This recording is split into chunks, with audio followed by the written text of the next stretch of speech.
we'll have this discussion. Discussion? What discussion? This is a discussion. Combustion. Coming to you from Denver, Colorado. This is Discussion Combustion Podcast with your hosts, Kevin Batstone and Arthur Raw.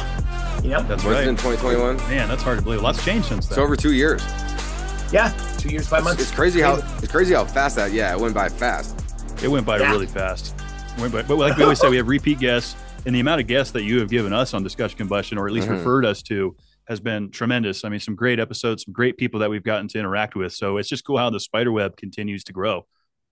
I mean, it all started from Alicia Antonio, the boss, right? She all started there and gave you guys chefs and all that good stuff. And then it spawned to me and friends of mine, and just beautiful, beautiful, beautiful. And I have a ton of people for you guys this year. So definitely let me know. Oh, for sure. We're always, you know how we work on that. We love talking to good people. But yeah, when you stay active and you keep building your network and you stay active with it, it's so serendipitous, because then like you keep like growing it, and then all of a sudden someone in your network knows somebody else in your network, and you didn't realize that you were a bridge between these people. And we've had some crazy stories of where like somebody was watching our podcast with this Dan Steiner. Yeah. Could you tell that story? I think you might be better at it. Yeah. So we had a guy on named Dan Cross who shared a story about a guy that he ran into in a coffee shop and just like needed a moment to a shoulder to cry on, so to speak. And this guy was listening to our podcast in the shower, and he happened to be that guy. He's like, I'm that guy that he's talking about. And we were able to reunite them. Mm-hmm. No, really? Wow. That's awesome. Wow. Through just people seeing it. That's killer, dude. Why not?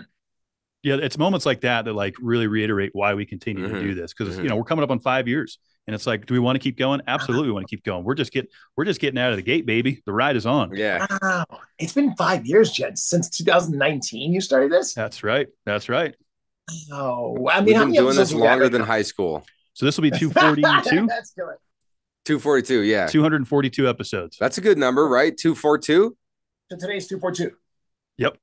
That's great. That's awesome. Yes, I love that number. Wow. Right on. Yay. Now, do you believe in like angel numbers, stuff like that? 100%. Angel numbers, spiritual numbers. I have an 11 tattooed here and 11 tattooed here. These are my angel numbers. Really?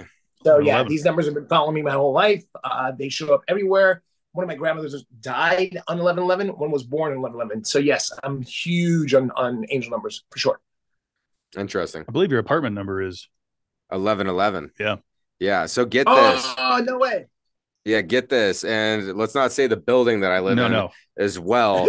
But yeah, that's the unit number. And then I moved in on 10/10, so October 10th. Wow. And the move-in cost, because you know you get like your first month's discount and stuff like that. The move-in cost was $23.23. And I never had done any research on angel numbers prior, but I was like either this is a really bad thing or this is like a really good omen. And it turns out that it was a really good omen, because I've been there for a little bit over a year, and it's been one of the best years of my entire life, man. It's just been so great. So I subscribe to angel numbers, and like I'll search them, and 1111 is when I'm always, because 1111 is like good things are coming your way right now, and you have to seize the opportunity. And so they all have different meanings. I just think it's kind of interesting, like the whole, because it's like when you buy a car, all of a sudden you start seeing that car everywhere. It's like once you buy into angel numbers, you start seeing them everywhere. See them everywhere. Yep. Mm-hmm. Yeah. It's an awareness. 1111 is like a gateway drug too. It's like it's the number that really concretes your alignment and really brings you present to the moment. It's a very carpe diem or kind of moment. When you see those numbers, it's like pull yourself into the present, check in and be here now. One of my new favorite quotes I heard recently was, be where your feet are at. So every time I see an angel number, I look at my feet. Specifically now, I look at my feet and go, okay, where am I at? And as you guys know now, I'm in Adelaide, South Australia. So like looking at my feet, I'm like, wow, I'm in one of my other hometowns. It's so great to be here, you know? So I'm excited for you. It looks beautiful out there right now too. You took us on a little walk prior to slapping this record button. What's the temp out there today? Right now, it's probably about not in Celsius, but in Celsius is probably like 28. So in Fahrenheit, it'd probably be like 80, let's say 89, 88. That sounds right. That sounds about right. Conversion Nice might not be spot on, but it's a gorgeous, gorgeous Adelaide day. This is Adelaide summer. It's been kind of spotty with summer, but it's been beautiful the past couple of days. It's been awesome. Yeah, I've been wanting to get over there for a long time. That's like one of a bucket list. I've never been. I've been south of the border, but I've never been overseas, and that's been a country I've wanted to visit for a long time. Especially South Australia. I mean, it just looks amazing out there. Yeah, you guys knowing you both the way I know you, especially you, Kevin, just what we said, it'd be a beautiful flight from Denver. You'd fly from Denver to either Sydney, Melbourne, or Brisbane, but it'd probably be like a 14-hour flight for you, maybe something like that. And then you would connect to Adelaide. Adelaide's like a 2-hour flight, depending on how far you are from Adelaide. And it's South Central. So it's the bottom center of Australia. Because Australia, nobody lives in the middle. Everybody lives on coasts because the middle is too hot as far as temperature-wise. So the natives, the Aboriginals, some of their tribes live in the center, but it's very sparse in the center. So everybody lives on coasts. So Adelaide is where all the wine comes from. They have a huge, the winery region is massive here. I think my number's off, but I think it's something like 72 different wineries here in Adelaide or more. I don't know if more have opened up, but there's a bunch of this. There's like specifically 3. There's Clare Valley, there's McLaren Vale, and there's also Barossa. Those are the 3 big winery areas and regions, and that's where a lot of the South Australian wine comes from. And it's some of the top wine in the world. I mean, Australians wine is one of the top contenders of wine every year between us here in Australia, New Zealand, France, and Italy. They kind of fight for supremacy all the time. So pretty cool.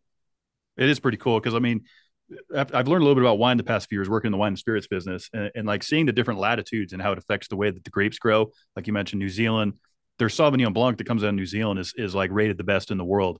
And France, France and that part of the world kind of has the same latitude as like the Washington winery. So kind of similar grapes grow there, but it's cool to taste different beverages all over the world. Yeah, it's totally cool. You're right about New Zealand. New Zealand kills it in Sauvignon Blanc. That is the number one. You're right about that. Number one Sauvignon Blancs in the world come from New Zealand. I literally only drink Sauvignon Blancs from New Zealand. And all of it's great, depending on what you like more. And here we are talking about booze. How cool is that as you drink your Bud Light? Yeah, the good old American classic. American classic. I love it. That's awesome. Are you drinking, Shawn, or you don't drink? It's a little early. It's 10:30. I definitely drink. I'm enjoying all the different varietals of wine, and they do a thing called RTDs out here, ready to drink. So they have Jack and Ginger in a can or in a bottle. They have, a Canadian Club in 7. They have RTDs has been a huge, which I'm sure, Kev, you might have heard of this for a long time, but Australia was the first market to break into the ready to drink market. So they started doing that, if I'm correct. And Alicia told me in something like 2000, let me think about the number, 2010 or earlier, they started doing canned or bottled ready to drink bottles of different spirits. And it worked out really well. It's a huge, huge market here. So I had some friends that did that, but I've been drinking some great wines since I've been here. So, tasting different wines and different varietals, different stuff like that, and learning more about the culture of wine. It's been cool. Yeah, there's a lot to learn there for sure. I'd be curious to kind of see some of those wineries when I come out for a visit. But yeah, you're right. RTDs are one of the number one growing commodity here in America. People want things quick, easy. Okay. They can buy a margarita, pour it into a glass, it's done. That's it. Yep, it is taking over. That and seltzers are killing. And the on the rocks is good. They are big time. Mm-hmm. Yeah, seltzers are good. The on the rocks ready to drinks are good. Yeah, man, I haven't had a sip of booze since October, and my challenge was to make it to 2024. I did accomplish that. Oh, so now I can actually say that. I wasn't saying that before. But now I still haven't drank, but I've had a couple moments where it's like, oh man, a beer sounds really good, but it only lasts like 2 minutes, maybe 2 minutes, and then that urge kind of leaves. So I don't know where I'm at with it right now. I want to partake, but at the same time, I'm like not rushing it. I don't know. I have a weird relationship right now with alcohol that I've never had before. It's like I don't shun it. It didn't do me wrong, so I don't have a negative taste in my mouth. But at the same time, I'm not really messing with it. So it's kind of like, I don't know. What would be my first drink? I think my first drink, honestly, would be a glass of red wine. I honestly think when I go back, that's probably what it's going to be. I don't know. Because Kev has given me a lot of great bottles, so I have some good ones to crack open, Oh man, it's like a devil and an angel, right? You got one side of you is cleaning up your act with alcohol, the other side of you is oh, I'm craving something. So I totally get that. Especially awesome. We're about to get some. It won't be 89 degrees. It's about to be -11 coming up here, and here in Denver, it's going to be 9 degrees for our high on Sunday. Mm-hmm. Yeah, No so way. it would be one That's of those crazy. days. It sounds nice. You have like a hot toddy or something. Yeah. Or a nice red. I Yeah, guys, Nice something Cabernet. more. I just gotta acknowledge you two. I just gotta acknowledge just friendship. I love you guys. I'm so stoked to be back on the show and being with you guys, just talking about all this casual stuff and sharing life and all that. I want to say, Art, congratulations on your sobriety Thank you. for this moment, these sober days. I'm sure you've learned a lot about yourself. And you know what? I always say this about alcohol recently. Alcohol is the best employee because it always gets the job done and it always shows up on time. And then unfortunately, like always gets the job done. So like if your intention is to have a certain experience with alcohol, it will do its job. So you not, being out of that world for a hot moment, I'm sure you've gotten some clarity about some things in your life too, huh? Well, yeah. You just kind of you realize that. I mean, look, I can't claim complete sobriety because I still partake with marijuana and whatnot. Mm-hmm. So there is that. I want to be honest about it, but yeah, being off booze has created a different understanding of social environments for me and feeling comfortable in social environments and realizing that you can have just as much fun, if not more fun, because you know that you can drive home without risking things. And like this, like there's all these different layers to it. So it's pretty interesting. I'm still kind of wrapping my head around how I truly feel about the whole thing, but you can, and with cheersing, like you can, as long as you got liquid in the cup, man, you could cheers. Yeah. And so cheers to having you back, man. Cheers, Kev. Cheers, boys. Cheers to getting you back in. Great Salud. to meet you guys. Love, man. Yeah. Salud. Mm-hmm. So guys, let's I got a bunch of stuff to share with you guys. So I've been doing a lot of cool things. So as you guys know, I'm deep in the world of life coaching and psychology and motivational speaking, all that stuff. So I got some stuff I'll share with you guys I've been doing this year so far, the past 11 days here, because in Adelaide it's a day ahead. So my challenges this year, I'll share with you guys to really kind of give you context and share with your people and people watching, is this year I decided to give people the opportunity to do, first of all, their last year burn list. I think you guys know about us doing the burn list. If you don't know, and for listeners out there and watchers, the burn list is something they do every year with all my clients and all my friends around the world. We get together and we actually write out everything we want to let go of from the year previous. So 2023, the challenge was to start on December 1st, writing down your burn list and writing everything that you want to let go of, anything that is a failure, upset, breakdown, shortcoming, bad habit, maybe some toxic patterns you want to break. Maybe you stop drinking for a bit, whatever that is, whatever the things are. So you write this on this list. And some people have done a small list with like 2, 3, 4 things on it, and that's it. Our daughter Viva does a burn list every year. She's 8 years old. She's done a burn list since she was 3 years old. She would have done her burn list. This year she actually opted out because she didn't have anything to burn, which is really cool. An 8-year-old going, no, I had a great year. I don't need to let go of anything. I'm like, bravo. Part of me is like, oh, dad, good job, dad. But so the burn list went really awesome on December 31st. A lot of people burned and let go of all their stuff, and it was really powerful. And then the agreement we made is to not suffer or talk about these things in 2024. So I got a lot of burn list videos sent to me, a lot of people posted on social media, and a lot of people are shifting into 2024. So 2024, what I've been working with people is really declaring some new things for ourselves. I never shared this with you guys as well, but I don't do resolutions. Personally, I stopped doing resolutions about 20 years ago. And I started speaking into existence what I wanted. And I didn't know what to call it at first. But now I fell in love with this word called declarations.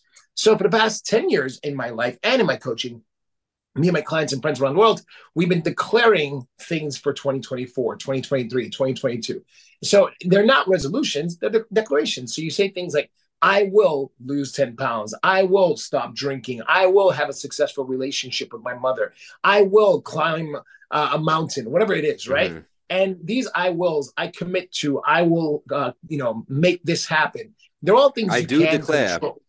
I do declare, exactly. So it's really cool. So this year we've been declaring a lot of powerful things. And what I add to it is ways of being that go along with it. So with declaring these things and saying what you're going to do, there's a way of being you have to bring to it. Like one of my newest tattoos I have is fearless. The word fearless is on my hand.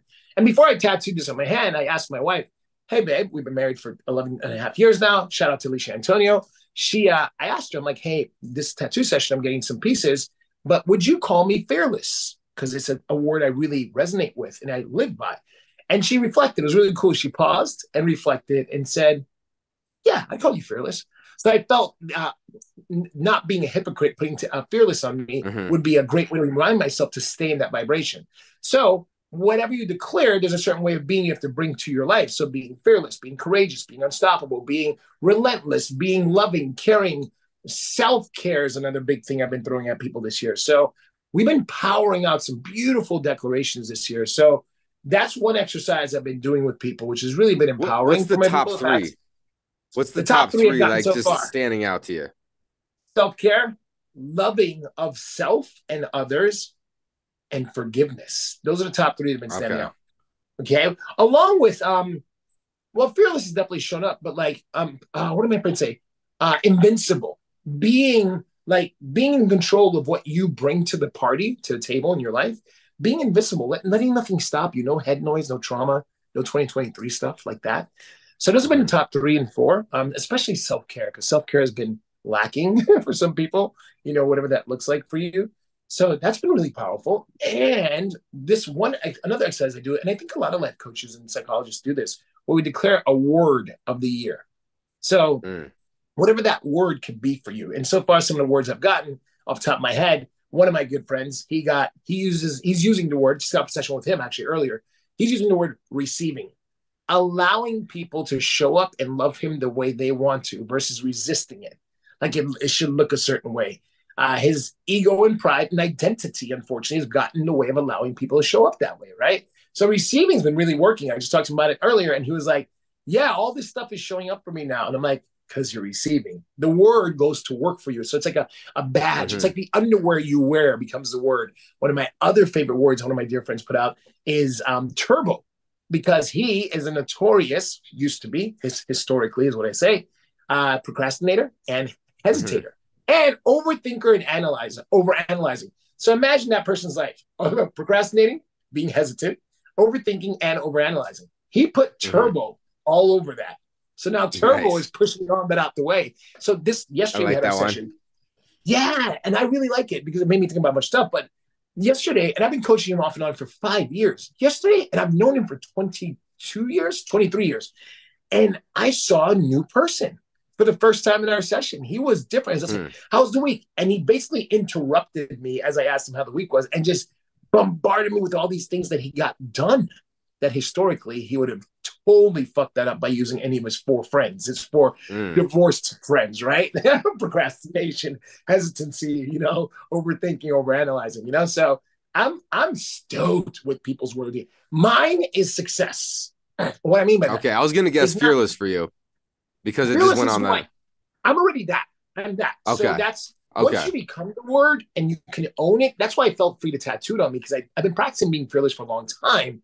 But I asked my audience, my friends and family and people I'm closest to, would you consider me fearless? And because I know I'm being fearless, but tangibly, if people see you live a life, they can give you feedback. Outside vibration can see how you're coming. So I always go to my village and say, hey, would you consider me being this or that? So I can get feedback on how to keep growing, So mine is success this year. And I know when people hear success, they immediately think money. For sure, it is money. I'm taking my money to the next level. We're declaring some new things for my business, for my motivational speaking, for some of my books and what I'm doing, and also for my coaching. I'm going to be doing some huge corporate coaching stuff, some online stuff, expanding my school, relaunching my website. A lot of cool things are happening. So that's awesome. And for you guys out there who don't know me, I'm Shawn Antonio. So you can find me at ShawnAntonio.com, which is ShawnAntonio.com. And that'll plug you into all my social media stuff. I'm everywhere. I'm all over the map. You can Google me, find me, all that stuff. So and that link, Shawn, that's going to be in the comments. So it's going to be real easy for everybody to find that too. Perfect. I love it. Love it. Love it. And also too, I'm a big fan of giving out my personal phone number. I still do that. So you guys can put that in the link too. So it's 310-428-5017. So anybody wants to text me, I have some spots open for 2024 and I'm going to crush your life in the best way. So that's where I'm at about that. But the word for success for me, back to the original point, is and I'm getting excited because I'm thinking about how it's working for my life, is being successful as a father. I have 2 kids now. You guys know we had Finn, our brand new baby boy. He's 15 months old and he's a badass. So we have our 8-year-old daughter, Viva. She's an unstoppable force of nature and an inspiration.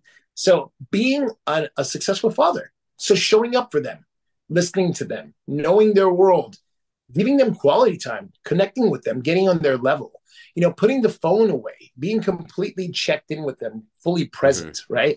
So that's what I deem as successful. You know, being a guide, being their father, but also being their friend, not just being this like, I don't like, we have agreements in our house, not rules. We don't do rules. We just do agreements. We go, okay, what do you agree to? Let's create it together.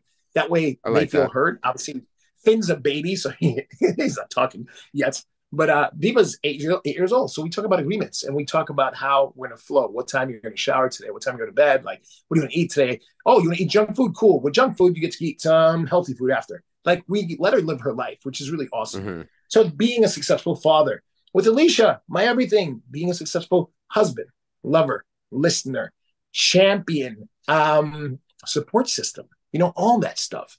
And this year has been really, and obviously we're only over here in Adelaide, we're only 11 days into the year, but it's been really, it's 11, 11 days into the year. Just about that alignment. So it's 1/11/24 today. Cool over here. That's awesome. Just hit me right now. But yeah, being a successful partner with her. So I asked her, hey, babe, what do you think is what's missing in my partnership with you? And what do you need more of? And she gave me a beautiful list. She goes, I need you to slow down more often. Just slow down and like be fully checked in with me because I'm a hyper individual. What else? She said she wanted a little bit more physical contact, which we're great at that. Just sometimes we're in doing mode. So we're not like high-fiving or hugging or kissing more. So affection, you know, a PDA, whatever it looks like. So that's great because I love that. I just fell out of practice with it. And that's it. That was my like success list for this year. She goes, I want those two things and we're golden. I'm like, 11 and a half years of marriage and that's all you want. She's like, yeah. I'm like, game on. So that's my version of success, right? And my friendships being great and connected and being in communication, like with setting up the show with you guys, we were in complete communication. I was actually an hour early because I was in Australian time and I did the math wrong. So, yeah, it's weird because there's like a 30-minute difference. Like I understand the hour differences. Yes. But there's like also a 30-minute difference on top of it, which was a little interesting. Yep. It's depending on what coast you're on and how it goes. You have to like I'm 18 and a half hours ahead of LA and I'm 16 and a half hours ahead of you guys. Like, right? If I'm correct. Yeah. Mm-hmm. Yep. Yeah, that sounds about right. Kind of funny. big time difference. Yeah. Yeah, I think I got a text. I think I got a text from you like at like 2 something a.m. this morning. I was like, "What is going on with Shawn?" And I was like, "Okay, no, I understand." Yeah, I was confirming, and I'm mindful of that. But here's the thing: when you wake up, you'll see it. It is what it is, right? Yeah, it's all good. That's why my phone's always on do not disturb when I'm getting rest. I'll when I wake up, I'll take my time to get caught up on what I missed. I don't want to be woken up there in that. It's time for rest. Yeah, totally, 100%. I agree with that. No, I love what you said about all the successes, of course. And I remember last time you were on, you were talking about how you and Alicia would do like monthly check-ins, right? Yeah. And you'd be like, all right, what did we do? What went well, what didn't go well? And I've actually thought about that because, I've been through some relationship turmoil since we've last visited face-to-face. And I still think about that. I'm like, man, that's a really, really good method to apply, I feel like, because it's kind of holding yourself accountable. You're holding your partner accountable, and then you can kind of build on that together. So that was one of the biggest takeaways for me on our last podcast. Hey, I'm so happy that worked for you and that works. That's something we still do. And I found that it's really powerful to do that in your friendships too, not just your romantic relationships. Sure. Like checking in to see, are you getting what you need? Because what you want versus what you need are two different things. Like what I need is communication. I need connection. I need love. I need bonding. That exercise has given me such a beautiful marriage. I can't believe Alicia and I are about to celebrate 12 years of marriage. Like it's crazy for me.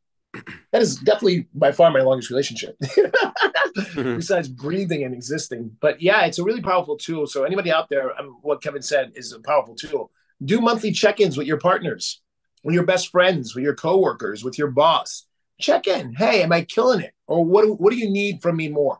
And that's what I ask people to add to that exercise. I've been saying this. How do I show up for you? Or what do you need from me?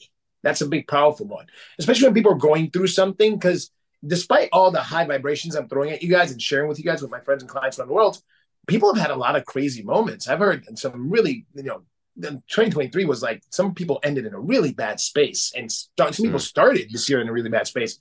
So what I've been doing with that is going, hey, how can I be there for you? What's the actions? Do you need space? Do you need a friend? Do you need somebody to listen? Do you need guidance? What do you need? And honestly, it's had people like look at what do you need in those moments, and it's great. And one last thing I'll say about that exercise is when people do give you your feedback, your partner, your relationship, whatever, your job is to say thank you. That's your job. Mm-hmm. It's not to defend it, deflect it, give an excuse as to why you did or didn't do it. Your job Be is neutral. to go, yeah, your partner just, or your friend or your coworker or your mom, dad, whatever, gave you feedback about yourself. Your job is to go, thank you for that. I didn't see that about myself. I appreciate that. I think that's a good preference there, because like it's easy when somebody starts like that's a sensitive question. Like, you could really get a response that is, something that you really need to consider. And like, maybe you learn something new about yourself. And so the more neutral you can be when receiving that back and being aware that you might want to react, but you don't, I think that's really good advice to put on top of that, for sure. Yeah. Thanks for slowing that down. What do I need from Kevin? Let's go live action. Man, no, I was thinking about this while you were talking about. I was like, with my friends and stuff, this and that. I don't know, man, because I get to see you frequently. Yeah, we talk, we do check-ins. It's good to think about, though. We're professional together. You give me good feedback whenever I share a lot of stories with Kevin that I don't share with a lot of people. Yeah, I get backstage art. Yeah. So nice. I don't know, man. I don't know what I could. Well, then, but Art, in this moment, dig deep. Kevin, thanks for putting it in action right now. Dig deep for a second. Look at one of your closest friends on the planet, your confidant, your business partner, all this stuff. Look at him and take it in. Go, what do I need from Kevin that I that would help me bring value to my life? And yourself too, Kevin. Like, Art, what do you need from him? Yeah. It's good to get the wheels turning on it, Yeah. And you might not know it right now, but it's good to chew on it, right? I'm chewing on a bowl of grapes as we talk. I know how I want to be there for you already. I have been already thinking about that and putting a lot of mental energy in that already. So what that goes around. Yep. But and we've already talked about that. I don't know. So I feel like your daughter, as far as closing out 2023, I don't have a burn list with Kev. Like the dude is here for me. He works. He's hardworking. And you're a good friend. You support me, and you call me on my bullshit too. Which, like, you need people that will call you out. I feel like we already kind of do the check-in. Then, we kind of already inadvertently do that, not knowing, because like Art and I we'll evaluate where are we at, what do we do good, where can we improve, and we're still going to clash from time to time. That's okay. That's all right. I love it. Friendships are supposed to be like that. They're not supposed to be always harmonious. They're supposed to have, ripples and breakdowns and ebbs and flows. Absolutely. Great. Absolutely. Great. What's that quote I like to use? That the difficult roads lead to beautiful destinations. Yeah, I do like that one. That's a good one. I mean, you think about like hiking or something too, like how you go on this difficult hike and then you get see this beautiful view. Yeah, you get this vista at the end of this treacherous hike. Yep. So that. But that's the in the beginning, like, because we've been friends like 14 years or something. I forget what number it is. 15, cool. But when you've been like saying, like, it's important to check in, but like how the list that you got from your wife was not, it wasn't existential. It wasn't super large. It was a couple little things that are tangible, and it's probably because you check in frequently enough. Like, it's like the longer that you put it off, like. It's easy to keep putting stuff off and kicking a can down a hallway, and then all of a sudden, like, a year passed and a problem still hasn't been touched, or all this time has went by. It's like, or like going to the dentist, for example. Like, you have like a little bit of pain in your tooth, and then like you're like, whatever, that's tolerable, and then you like spend all this time not doing it. It would have taken one afternoon to go to the dentist, and instead you sit here and you have like this tooth pain for months because you keep like kicking it. I don't know. That's just another example that I'm currently dealing with, because I do need to go to the dentist. Put that turbo on there. Yeah, I got to hit that turbo switch on that. I like that you put yourself on Front Street on that one. That's great. Yeah, I mean, that's what I want 2024 to be like for everyone. That's the thing, is facing all your fears, facing all your inconsistencies, and like having, I know for the most part, people walk into New Year going, "It's my year. I'm gonna make this year my bitch." Mm-hmm. How are you gonna do that? You have to shift your patterns, your behaviors, your mindsets, everything. This year on my social media. On my Instagram account, my @Shawn Antonio Life Coaching account, which, guys, feel free to follow it. I know you guys already do, but everybody watching, what I do is I post five different videos a week that have a message, a theme, or whatever music to it. And this week's all about new behaviors, new patterns, new mindsets, so we can create a new you. But it's an ongoing practice to do that. So if I was everybody watching this right now, I would completely make a list of things you want to do this year and then put them in action. That's another thing I sat down with a lot of my friends the past week and a half is let's get our goals and put them in action in quarters. I decided to do it differently this year where we're doing quarters. We're doing Q1, 2, 3, and 4. So every 3 months, okay. Those 3 months at a time. And what we're doing is we're putting milestones in the future. Like one of my friends is like, this year I'm buying property in Nashville. I'm like, oh, cool. What does that look like? So he's going to Q4 that. Q4 means the actual milestone is house bought, land bought. But in Q3, he has to get the money. In Q2, he has to go to Nashville and go see Nashville, immerse himself, him and his girlfriend, go immerse himself. We talked about it yesterday. So I coach him and his girlfriend, one of my best friends. Him and his girlfriend are going to go to Nashville for 2 weeks, stay in downtown, and meet locals, see what's cool, what's hot, meet some realtors, get some walkarounds around the town, where's good to live, what are the price ranges, get immersed in the environment. What are they going to do as far as work is concerned? He has a private business, so he'll do fine. His girlfriend can move around and do some other stuff too. She's in hospitality. So I told him, Mike, why don't we just take a trip to Nashville and go see what works? So the outcome at the end of the year, or Q4, would be buying the house. But in Q2, they go to Nashville. They may or may not like it. They may love it and go, yes, Nashville. Mm-hmm. Or they may go, not my jam.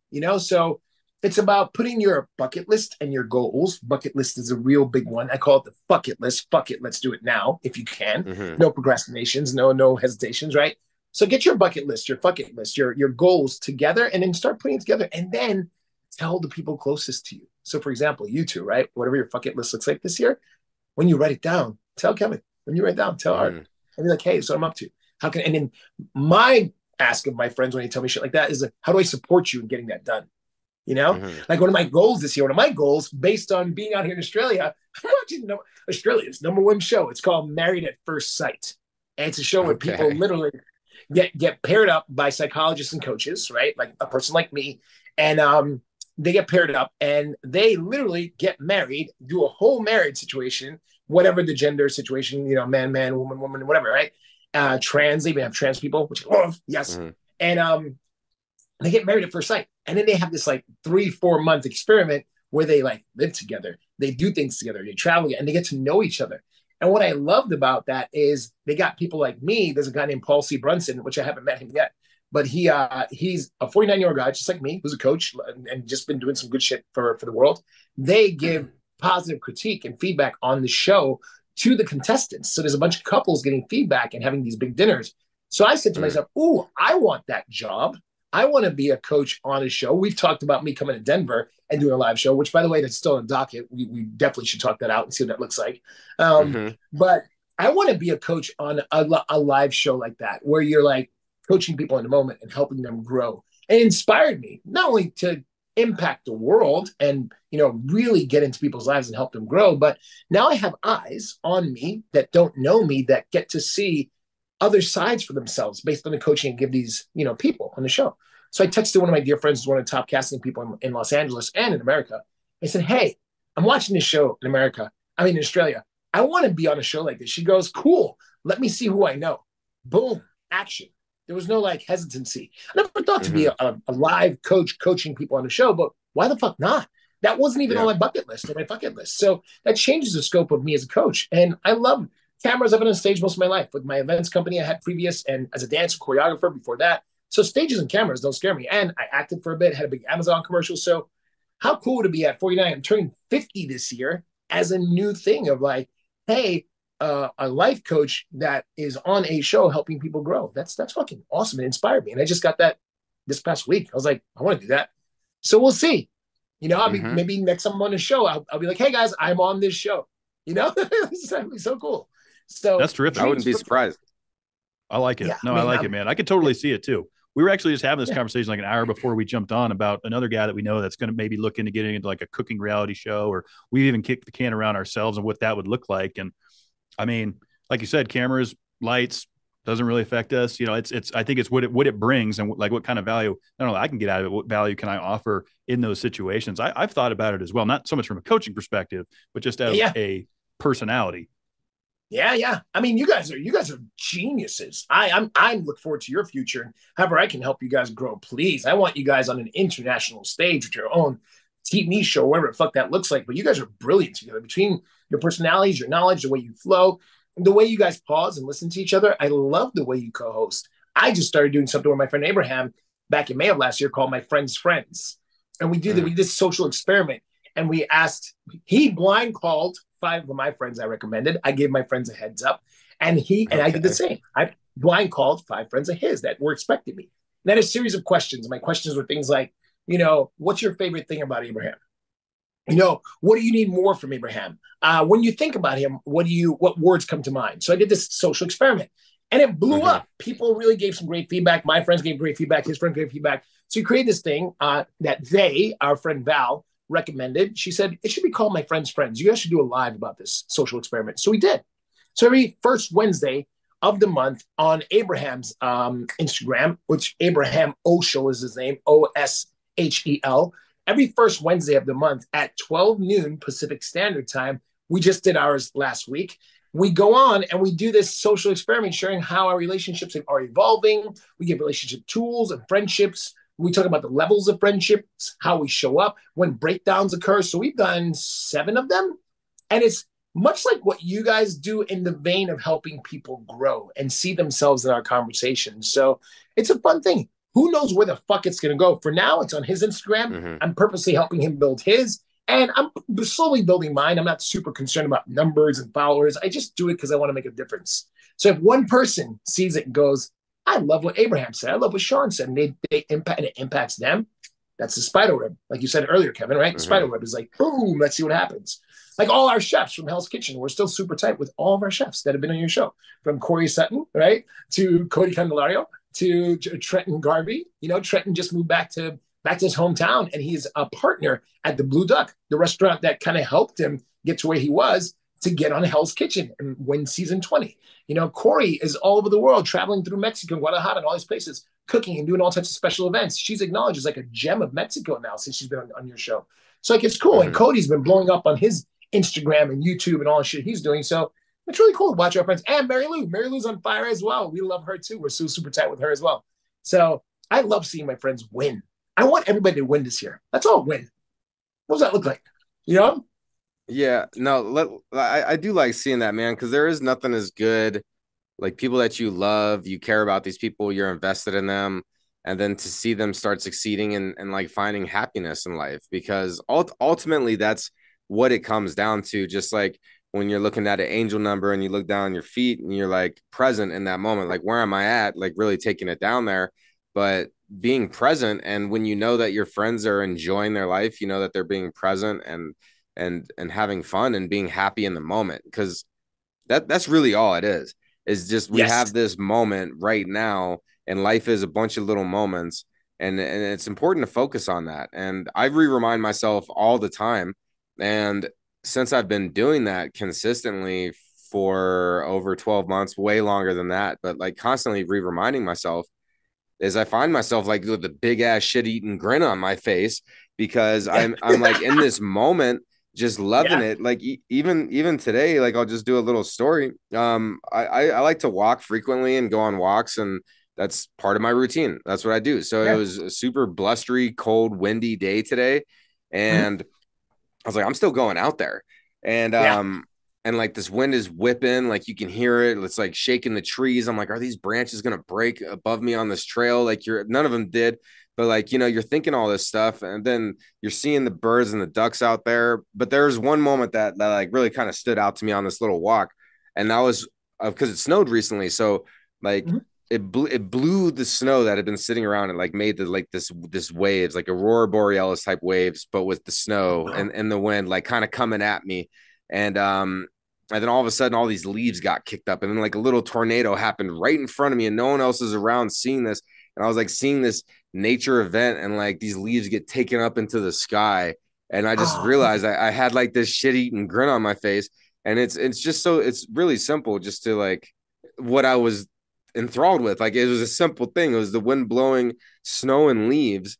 But like, because I was present and there and physically moving and challenging myself and still going out, even when it was cold, like there was a lot that led to that happiness. But I feel like when you can be present, you do the right thing, even if you don't want to, it's the right thing to do, but you don't want to do it because it's going to be hard, but you do it anyway.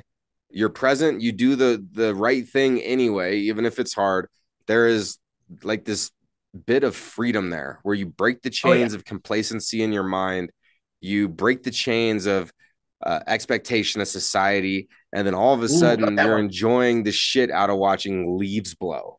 You know what I'm saying? So like that kind of stuff is super important. And whenever I could see my friends in those moments, or you catch them having a good time, yeah. And when we can build it as a community, like you're not doing it by yourself, then you got somebody to lean on. Like everybody's going to have an off day. Like you can't be 100 all the time. You could be 100% honest with yourself about how you're feeling, but you're not always going to feel the best.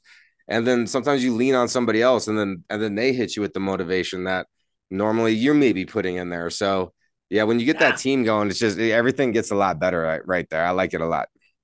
I love that story, and I got to highlight some beautiful things that you may or may not know you just did. What you just did is you took us on a journey. You took us on the art of savoring. Savoring is a psychological term for enjoying a moment shared by somebody because the person can give you so many details. It's the definition of what food porn is on social media. Mm-hmm. Those are savoring moments. People are sharing that moment with you so you can be there. So you just took us down. I just walked with you and felt that moment and saw that moment being fully checked in, fully present, being where your feet are at, right?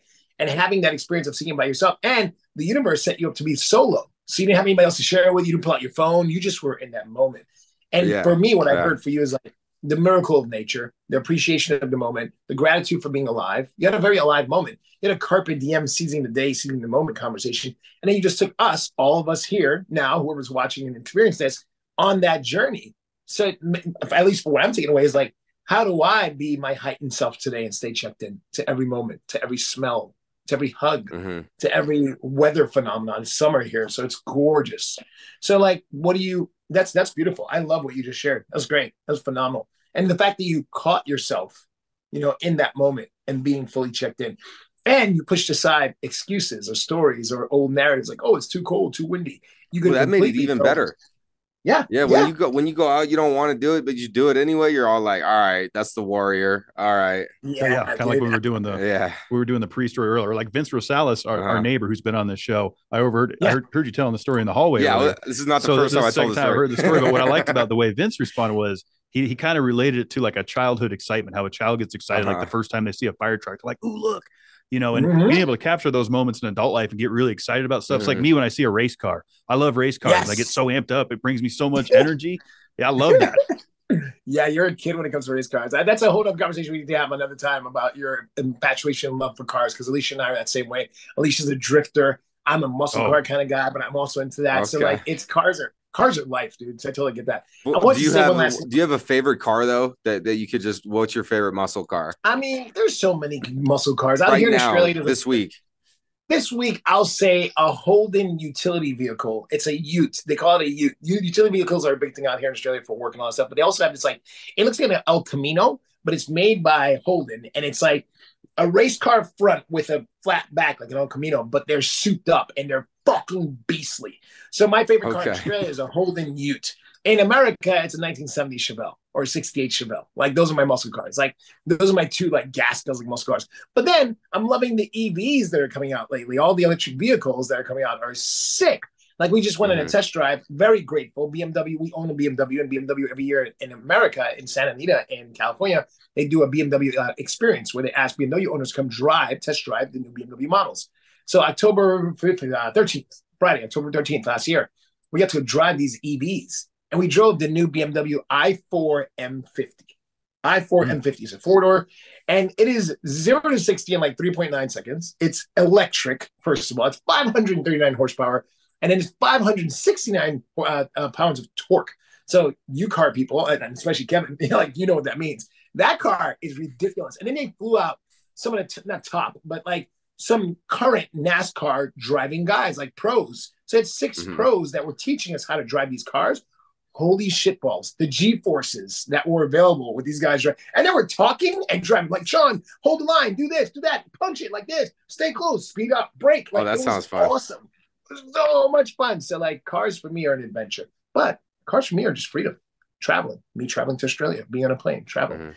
So those are the things I really want everybody to, circling back to what I'm asking everybody, is let's get to our best lives this year. Like, stop fucking around. Whatever you're like slacking on or holding back on, like if you're still carrying that 10 pounds, 15 pounds, 20 pounds you want to lose, lose it. Lose it. Just fucking lose it. Stop talking about it. Just lose it, right? If you're in a toxic relationship, you're the toxic person, fix your shit. Like, figure out who the fuck you are and stop being toxic, right? If you're dating somebody toxic, get out of that. Clean up your relationships. Take responsibility for any actions that you dropped the ball. Complete any old conversations. I was breaking it down for my dear friends Claire last night about the difference between closure and completion. Two massive words. Closure is having the ability to, and this is psychologically speaking, having the ability to be with a person, a thing, a moment, and have that closure with them. Like, hey, Kevin, we're no longer talking. Our best friendship is over, right? That would be closure if I decided to do that with you, right? That's never going to happen because you're awesome. But completion is you energetically letting that thing go, almost like a burn list. Like going, you know what? That's not meant to be. I'm going to let that go. And not having to have that face-to-face with that person. So I was breaking that down for our friend Claire last night, and she really got it because she was wrapping up some stuff in her life that she shared with me. And it's about that. It's about completing anything that you're holding on to. So why not really make this year your year as a declaration, and then do the things that make sense and get the fuck out of your own way. And I say that very aggressively because we tend to do that. We put up our walls and our traumas and our past, and we do all these things. Like even Arthur, with your whole like not drinking for a bit, you weren't an alcoholic. You just had a pattern. You're conditioned by whatever situations that you were drinking. You're not from what I know of, you're not an alcoholic. I know alcoholics. I have a bunch of them I coach and I'm close with. And, you know, I've had some moments in my past where I was like, I visited my relationship with alcohol. What does it mean for me? What does it do for me? So like you saying, oh, I'm gonna have this glass of red wine. That's a savoring moment you just threw us as well. Like I look forward to hearing how that first glass of wine goes for you after whatever time. Maybe you'll be on Valentine's Day. I'll go to like a fancy restaurant and do something like that.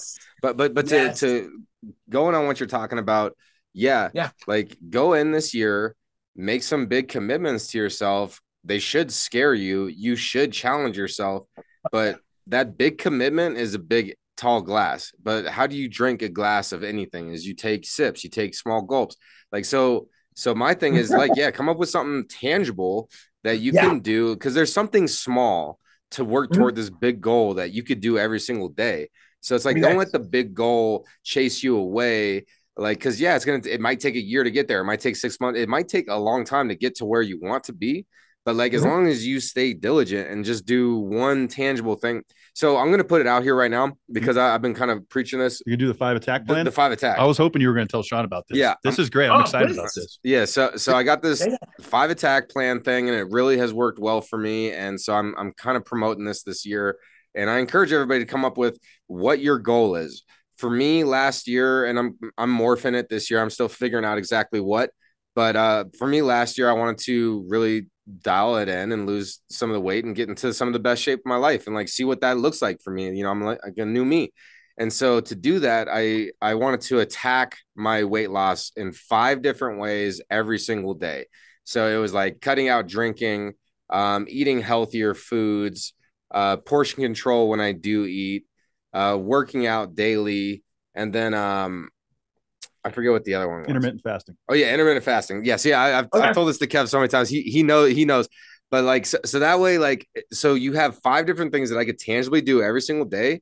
And then this day I don't fast. I'm still doing portion control. I'm still working out. I'm still hitting all these other things. You know, and that way, if you miss 1 or 2 different things, you're still hitting 3 or 4 on a day. And then that way you're constantly working toward it. And you're like, oh, did I check my 5 boxes today? And it's just like a really easy way to hold yourself accountable, and then allow yourself like, okay, I didn't hit this one thing today, but I still hit it. I'm still getting after it, you know, and that way you could give yourself a little bit of a break while also staying productive. So come up with a 5 attack plan for whatever you're trying to accomplish this year, and just make it tangible for that big goal that what you're talking about, Shawn. I love that, guys. That is brilliant. And look at that. It's getting you the results you want, right? So it's that simple. And giving yourself the ability to breathe, like not being such a for our overachievers and perfectionists and control freaks out there, right? Not doing all 5 every day is not the end of the world, you know. You do 4. Like I run. But most days you could probably hit all 5. You could probably hit all 5 most days, you know. Yeah. And how's it feel? I went for a big run yesterday. I went for a big 5.63 mile run, an hour and 8 minutes, and I ran. That's a big one. Adelaide Oval, which is a fucking huge stadium here. It's where all the big events happen. And it felt so gratifying. And I came home and I was sweating my ass off, but I ran 5.63 miles. It felt so great. So Get those dopamine hits this year, healthy dopamine hits that really like fuel you, and stop being silly this year. Or stop being self-sabotaging. All my self-sabotagers and my grenade throwers, as like, stop doing that shit. Stop throwing grenades at your life. Stop self-sabotaging. Stop running from love. Let your walls down. Stop carrying your past situations with you into your life. Fuck all that, guys. Let's have everybody out there. Let's have like a fucking stupid, amazing year where at the end of the year, you're like, I don't need a burn list. I challenge all you guys to not have a burn list this year. Right? Why not? I like it. I think that pretty much. Yeah, I was going to say, pretty much encapsulates the question we usually ask at the end of the program, which we, of course, asked you the last time you were on. And that is, you know, one piece of advice to better humanity. I think you've offered more than one piece, but I think that kind of summed it up. Yeah. I mean, one piece out to give you that answer straight up after everything I just said is, what are you waiting for? That's my like closing sentence. What are you waiting for? What's in your way that you have put in your own way? What are you waiting for? You know? And what's next for you this year? Like, what's next? And for all my people who are struggling out there with depression, with different mental illnesses, figure out what you need to do to handle that, to live your best life. For all my people who are, I'm going to say it, are suicidal or have addictions, look at why or what's going on for you underneath it all and deal with it. Like, look at all that stuff. Mental health is a huge thing I've been advocating for a long time now. And it's like, get your mental health in check this year. Yeah. Well, stop being so proud too. Like, look, it's okay to have an issue. Everybody got some kind of problem. It's okay. Like, and once I actually started admitting my issues to me and realizing that like my shit stinks, like, you know, I'm going to slip. I'm going to mess up. Like, then you can actually start to build it up. Right. So you can't just like, it was like one of the top 3 words that you had heard. It was like taking responsibility. And I put that in like to the same, like holding accountability. And then like same with being neutral with things. Once you have accepted it, then you got to like look at it from a neutral angle. And that way you're not pocketed into a certain way of thinking about something like, and maybe, you know, if you have close friends or maybe reach out and start to try to, you know, find, you know, places where you can talk to people. And it's important. And a lot of people are struggling out there and it's not easy. And, you know, to stay diligent, you know, that's not easy either. And just a quick story to kind of wrap up how 2023 ended for me is I was relaxing just like everybody during the holidays. I wasn't really working out. I was eating the sugar. I was like off my 5 attack plan or whatever. And by the end of the month, like I gave myself that break, but my energy was feeling lower. I wasn't thinking as positively. And then the day that I went back and I did a long walk, I did the stairs and I did a swim, I was like, all right, I'm back. And all it took me putting in the work to get my mind back. Like I was starting to get stuck in a rut. So the longer that you stay complacent or procrastinating or kicking the can down the hallway, then the more likely you're going to continue to stay there. Like you have to like make a sharp turn somewhere. Somewhere you got to do something big. I don't know. We could rant off on a lot of things. I know we can go forever, right? I love being with you. Thank you for this past fucking time with you guys. You guys are excellent and extraordinary human beings. I want more of you guys in my life this year, so let's do that. But for everybody out there that's been watching this, hearing this, witnessing this, first of all, congrats on 5 years, guys. Can you hear that, right? On episode 242. So stoked to meet this guy. But thanks, guys, for having me back on the show. And definitely got some great shit to share with you guys throughout the year. So let's stay in flow and stay in touch. I'm going to live my best life here in Australia and do that and be with the family. So everybody love each other, love yourself, love each other, self-care your ass off this year. Get your goals and your bucket list done. And let's kick some ass this year. Yeah. Let's do it. Let's let it rip, tater chip. As I've always said, Shawn, I love having you on the show. I love getting the random texts from you throughout the year. I'm not always the best at responding, but I do see them and they do mean something to me. So don't stop sending me texts. I love it. I'm going to ramp it up now. Yeah, crank it up, baby. Let's ramp it up. I wanted to say thank you to you, Shawn. You have a consistent energy. I want to give you some compliments and thank you because you have influenced both Kevin and I's lives and the network of people that we've interacted with, and then we've helped those people. Like, so that piece alone, but then also your consistency, like Kev just said, reaching out throughout the whole year. So thank you for being you and being genuine. And sometimes I think about your laugh. Like when I'm just walking around and I'm like finding joy in the day and I think about Shawn and I'm like, yes, I love Shawn's laugh. And it just makes me happy thinking about it, man. So I wanted to give you that genuine compliment before we get off on this one. You guys rock. Guys, thank you so much for loving me the way I am. And thank you for being who you are in my lives. I'm not letting go. We're friendships for a lifetime. We got to talk cars this year. Let's talk to more car stuff. I want to hear more car stuff. I want to hear more about what you guys are up to this year, all that good stuff. So I'll be in text. I'll be in touch soon as usual. I love you guys. Fucking rock and roll. Thanks for this 2024 conversation. And again, let's rock this year. All right. Absolutely. Hell yeah, brother. I'll see you, man. I'll see you guys. We'll catch you on the next one, Shawn. Till next one. See you guys. Thanks everybody for checking in. See ya.